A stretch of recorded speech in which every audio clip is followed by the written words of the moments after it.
What's up, people? It's your girl Adiola. So much happened while we were in Ghana, and the problem is not the banning of motorcycles, popularly known as Okada, in some local governments of Lagos. I think the problem is the government has no plan in place before banning Okada. In Lagos, Nigeria, motorcycles, that is Okada, and tricycles, known as keke napep, are the fastest means of getting around because they're able to dodge traffic by going in between cars, also by going by the sides of the cars, which is what also makes them the most dangerous means of traveling in Lagos. According to the Lagos government, about 700 people were killed while riding on motorcycles or tricycles in Lagos between 2015 and 2019. And we know that the figure will be more than that because not all incidents are reported.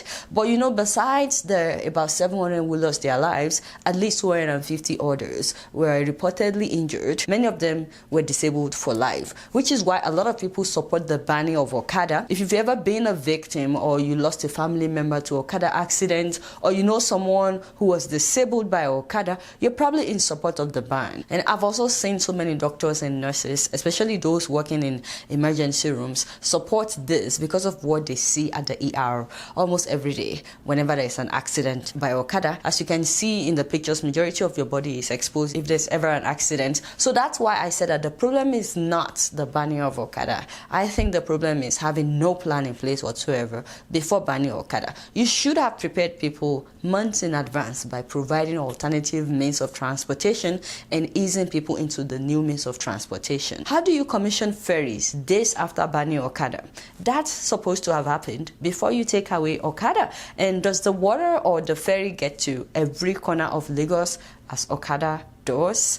No. And what about those who are not comfortable getting in ferries? Some people have the fear of water, aquaphobia. And what do you have in place in case of accidents, especially in the rainy season? How many people know how to swim? They said that they will soon roll out new buses. Once again, that's not how it's done. You roll them out first before you ban Okada. And there are so many untarred roads where taxis and buses would not ply. Only motorcycles do.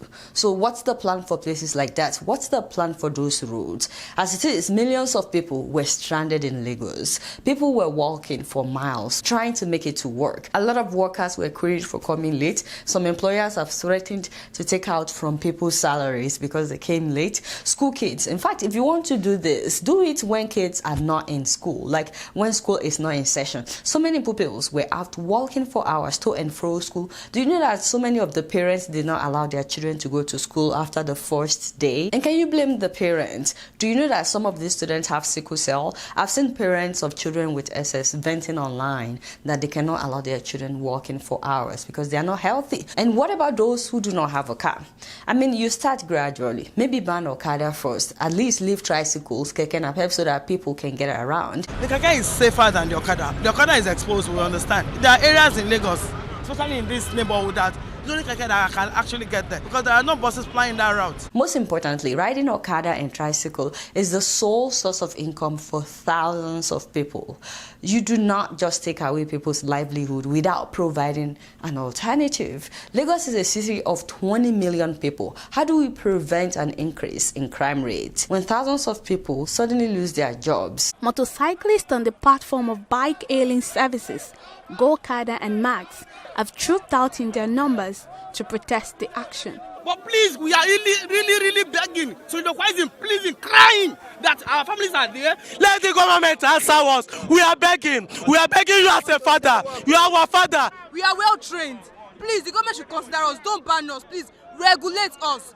Most of us here have families.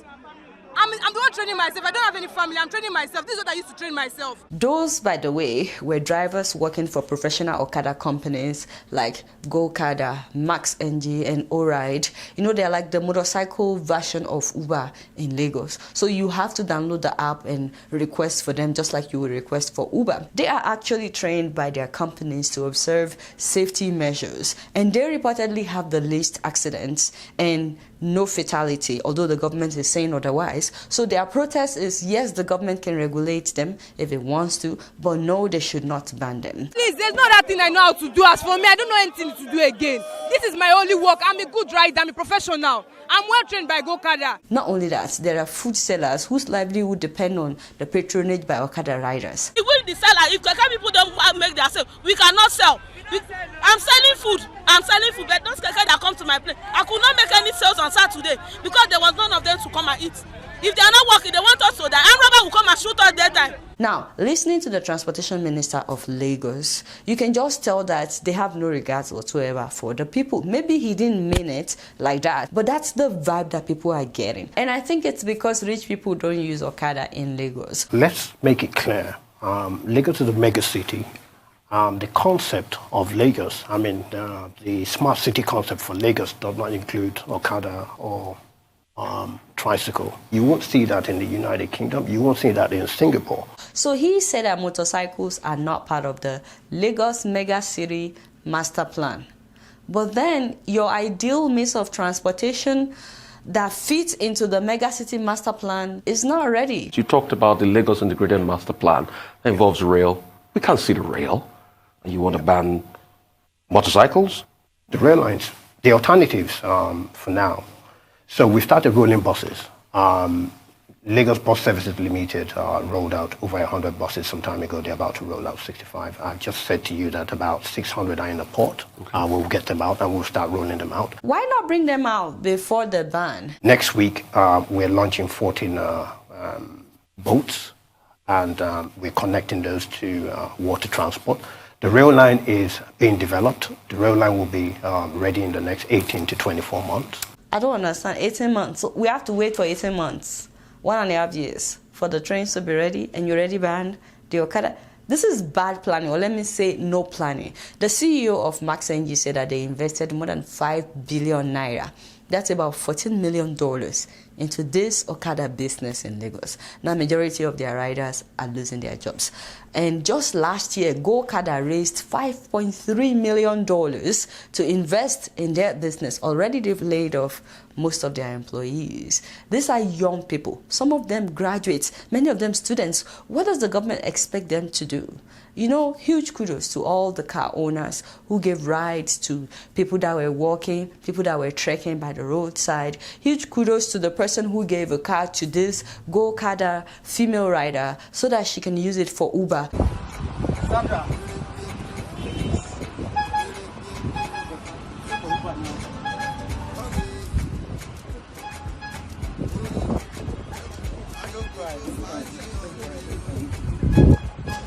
Now that's amazing. We're really happy for her, but she's just one of so many people. You know, a lot of people are trying to help each other at this time, but it's not easy. Now, the truth is, Lagos is not the first city to ban Okada. Kano, Zamfara, Sokoto, Kebbi, Katsina, Kaduna, and Niger State, they've all banned Okada, at least in their major cities, to ensure safety. So this is a necessary change, but the way that they went about it is what's wrong. And you know, this is not a good example, so please don't be upset, but I saw a video from India where drivers were honking endlessly even when the light is red. Welcome to the honking capital of the world. Here, people honk even when the signal is red. Savai hai na? Maybe they think that by honking, they can make the signal turn green faster. Of course, the police were tired of it. Now, knowing fully well that the noise pollution can cause hypertension, high stress level, hearing loss, sleep disturbances, and so on and so forth, the Mumbai police decided to do something about it. One day, we connected decibel meters to a few signal poles around the city. What that does is the more people honk, the more it increases the wait time at stoplights. If the decibel level went over 85 dB, the signal would reset and stay red for longer. So the day this went into effect, drivers were going nuts.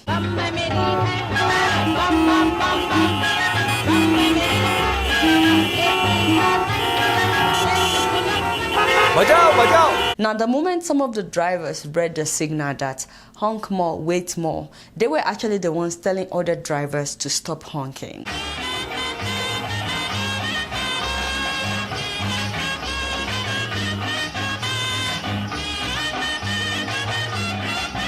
Now that's completely different from taking away people's livelihood, but I just use that to explain that change is never easy. By the way, what they did in India, it was just for one day, and the drivers got the memo. Let the government of Lagos State regulate Okada riders and tricycle riders, not ban them. Maybe the government needs to think about having a lane for motorcycles, at least until they are done putting other means of transportation in place. Now here is a short song by Ahmhara, Oh My God. Please subscribe to his YouTube channel if you're yet to. He's got great content. Here is Ahmhara, Oh My God.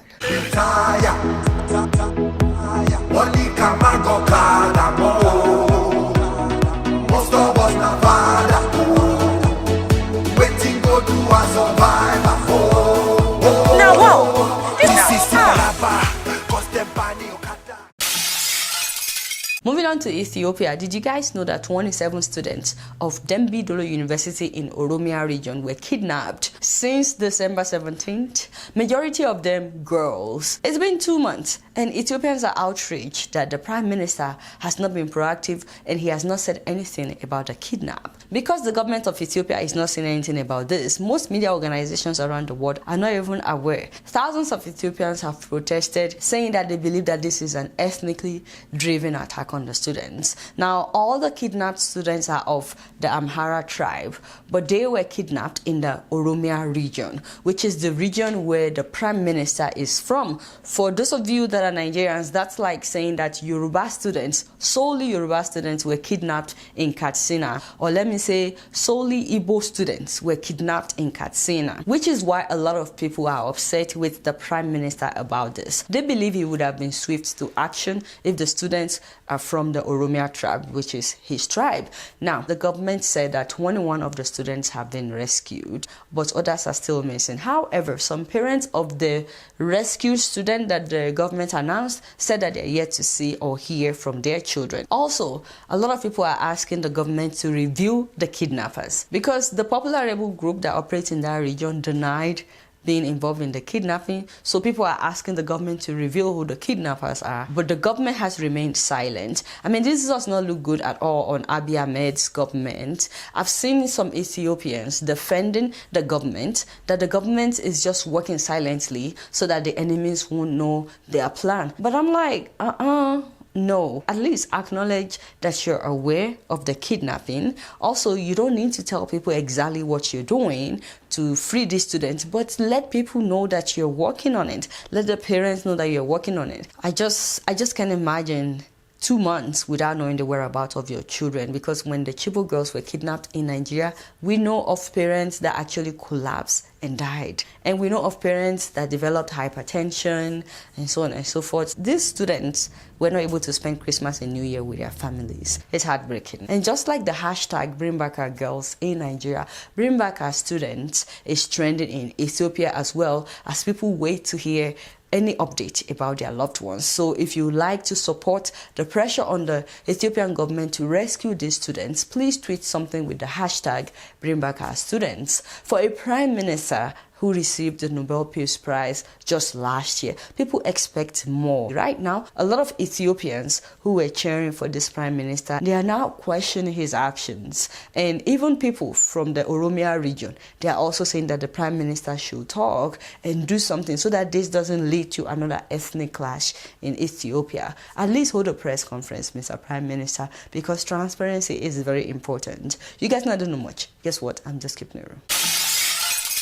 Moving on to Kenya, I don't know how, but a stampede at a primary school killed 14 students. Report says that it was closing time, 5 p.m., and the kids were running to go home when the stampede happened. The parents of the children who died are in shock. They can't believe or understand what happened. The youngsters, aged between 9 and 11, were leaving school to make their way home. Of course, people are asking for a thorough investigation. I mean, these kids have been using these stairs at the school for years. So what actually happened? What could have led to a stampede where 14 students will die? Also, we need to update so many of our school buildings, because whatever needs to be done so that this doesn't happen again, we need to do it.